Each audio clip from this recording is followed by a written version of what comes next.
ఇప్పుడు curry ready అయిందండి. నేను స్టవ్ ఆఫ్ చేస్తున్నాను. ఇక ఏంటంటే ఇప్పుడు మనం కేజీ గోంగూర ఆకుకి నేను 1/2 కేజీ పచ్చిమిర్చి వేసుకున్నాను. అంటే నేను చప్పటి కొంచెం లైట్గా ఉన్నాయన్నమాట. కారాన్ని అయితే కొంచెం తగ్గించుకోండి.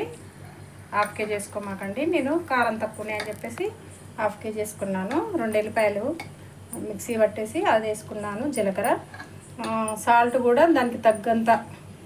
మన 1/2 కేజీ మిక్సీ పట్టుకుంటున్నాం కదా, అందులోనే వేసుకోవాలి సాల్ట్ కూడా పచ్చిమిర్చిలో. అయితే నాకు రెడీ అయిపోయింది. పసుపు కొంచెం, ఇంకా ఇందులో ఏమి ఉండదండి వేయటం. నాకు గోంగూర మాత్రం ఇది 1 మంత్ దాకా కొంచెం కూడా ఖరాబ్ కాదండి. సూపర్ అంటే సూపర్ ఉంటుంది గోంగూర. నేను అప్పుడప్పుడు చేస్తుంటాను, చాలా బాగుంటుందండి. మీరు కూడా ట్రై చేసి చూడండి. నేను ఎందుకు చేస్తానంటే ఇలా, ఇప్పుడు నా సబ్స్క్రైబర్ ఒకతను ఎవరంటే నంద్యాల నా తమ్ముడు, అక్క మీరు ఏదైనా వంట చేసి చూపించండి అని అడుగుతున్నాడు. ఆ తమ్ముడు కోసమే నేను ఇప్పుడు చేశాను. నేను స్వీట్ కూడా చేసి చూపిస్తాను తర్వాత. ఇప్పుడున్నా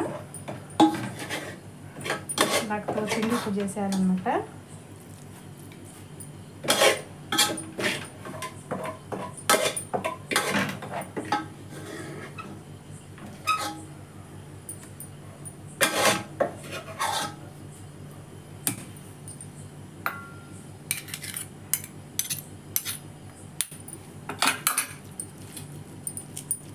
చూడండి గోంగూర ఎంత బాగున్నదో.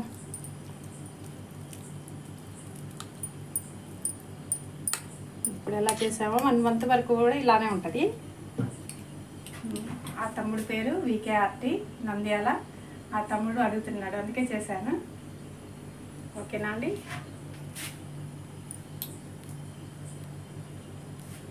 ఓకే అండి, బాయ్ బాయ్.